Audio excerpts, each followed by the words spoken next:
wa rahmatullahi wa barakatuhu. Mai magana Awwal Jawhar Lemo. Dalilin da yasa kuka ga mun yi wannan shooting na wannan bidiyo din a bidiyo wannan lokaci shine muna so mu hakurkurtar da masoyanmu, wato masu ƙaunanmu kuma masu kallon wannan wato channel tamu ta Mawaki TV a shirinmu na sana'ata. Muna so mu hakurkurtar da su, mu ba su hakurin wannan hirar da muka yi ta baya, wadda an ɗora ta daga baya aka samu akasi na na'ura, har Allah da ikonsa aka samu cewar wannan aikin da muka yi mu ma ba mu same shi ba.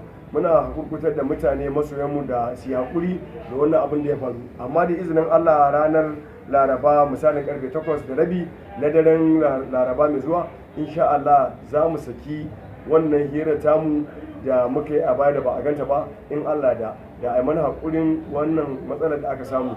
Ya danganta ne da yanayin na'ura ta yau da kullum da aka samu.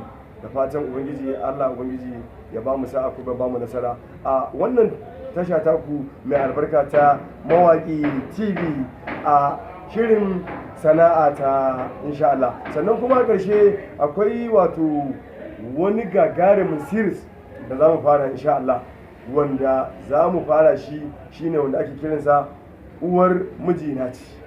Uwar mijina ce, shi wannan shiri ya yi nisa da ɗauka, amma da izinin Allah kwanan nan za mu fara sarkar muku tallarsa, za ku gani, don saboda wannan shiri ya kunshi abubuwa na al'ajabi daban-daban.